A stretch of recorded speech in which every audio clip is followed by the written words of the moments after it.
façon frauduleuse, prendre ce qui ne nous revenait pas.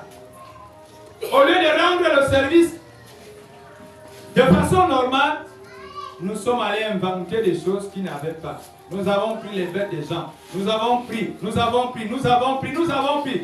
escroqué. Pendant qu'Élisée, si lui refuse, un de ses serviteurs se glisse. Combien de fois dans nos lieux de service, on a souvent trouvé certains de nos collaborateurs comme des moutons et des bêtes parce qu'ils n'acceptent pas certaines choses. Combien nous les avons taxés?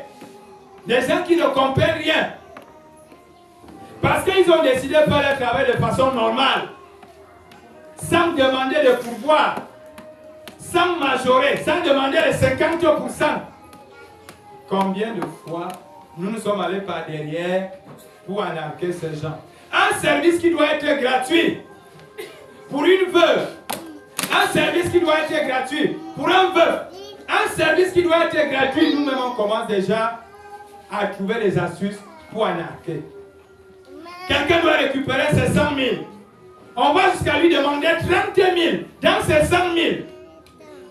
Quelqu'un va récupérer ses 50 000. On va jusqu'à lui demander 25 000 dans ses 50 000.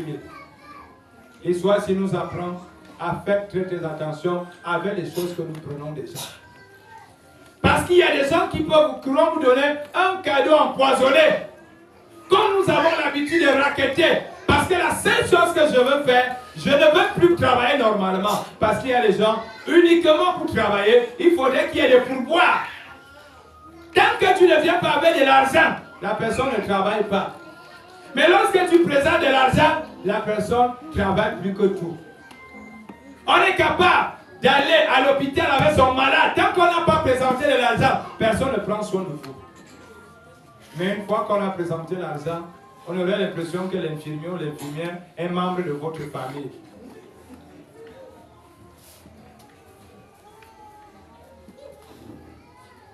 Voilà le serviteur ici qui a écoupé d'une lèpre. Nous avons écoupé de combien de lèpres dans nos vies? Je suis un homme en tenue. Combien de lèpres je l'ai écoupé en route? Je suis fonctionnaire. Combien de lèpres je l'ai écoupé? Je suis homme de Dieu. Combien de lèpres j'ai écoupé? Je suis. Que chacun de nous se pose la question. Combien de lèpres j'ai écoupé dans ma vie? Parce que je suis allé prendre les moutons de Tuile, job, les brebis de quelqu'un, job, les bœufs de quelqu'un, job, les vêtements de quelqu'un, job. Donne-moi telle chose, je vais te rendre service. Je suis homme de Dieu, je demande aux gens de l'argent pour les rendre service. Et lorsqu'à la fin, je ne suis pas capable de les rendre service, est-ce que je ne coupe pas une lèvre? Si tu me donnes 1 million, tu vois comment je vais te donner un blanc. Et lorsque la personne fait 1 an, 2 ans, il n'y a pas de blanc. Mais j'ai son argent dans mes poches. Est-ce que je ne veux pas attraper une lèvre? J'ai demandé à quelqu'un de l'argent pour mettre son enfant au travail. Je finis de manger l'argent là calmement. Et l'enfant n'a jamais le travail.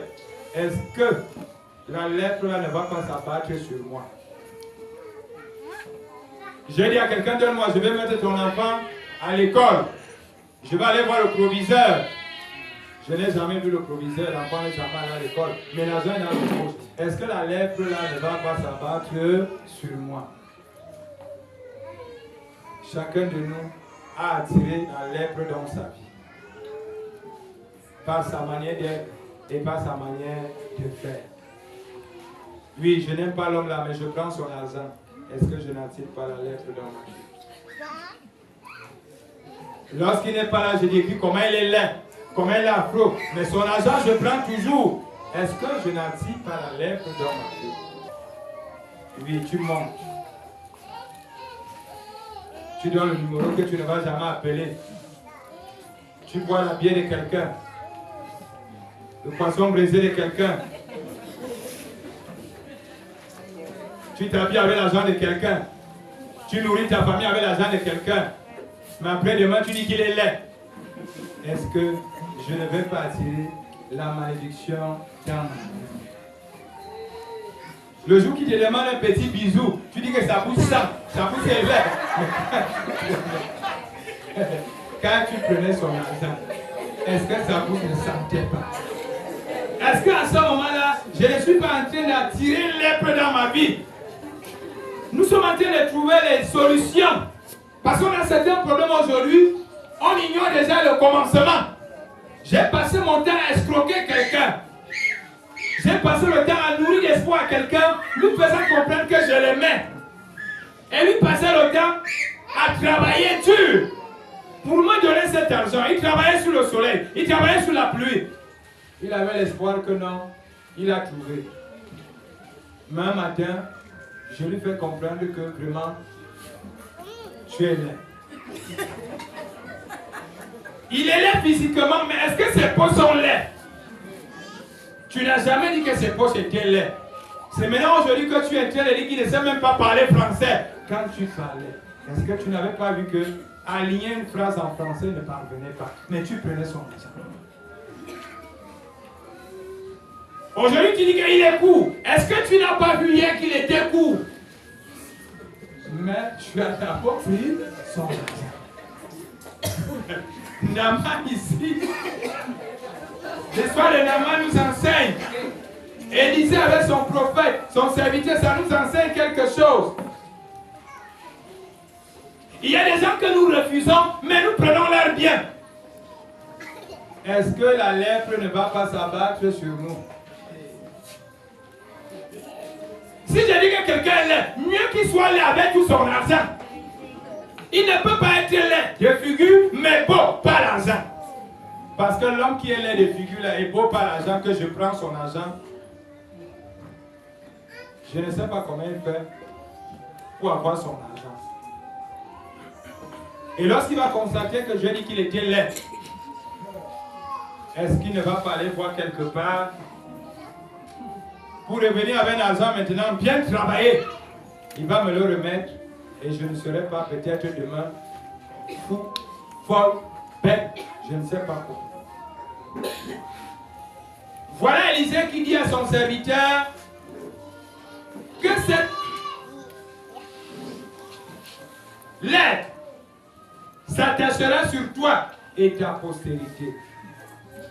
Combien de fois nous avons inventé que les grands-parents étaient morts? Est-ce que la lèpre là ne va pas s'abattre sur moi et sur... Il y a des choses qu'on néglige ici dehors. Nous prenons l'argent de quelqu'un pour rendre service, mais nous ne faisons rien. Et après nous parlons fort. Est-ce que cette lèpre là ne va pas s'abattre sur moi et sur ma famille? Si je trouve vraiment qu'il est laid, comme quelqu'un a chanté, le gars est laid, mieux. Lorsqu'il me donne aussi son argent, qu'il dise que gars, vraiment tu es laid, même avec ton argent. Parce qu'il peut arriver que ce monsieur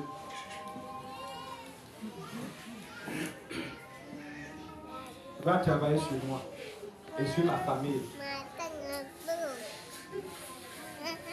Il aura le plein droit d'aller m'attacher là où il veut, de pratiquer sur moi comme il veut. Parce que j'ai accepté. Il y a beaucoup de filles aujourd'hui qui souffrent de ces liens. Ils sont déjà allés partout, dans tous les lieux de prière. Leur véritable problème, il y a un gars qui était laid, mais son argent était beau. Toi-même, lorsque tu vois l'homme en question, tu as peur en plein jour, mais tu t'engages.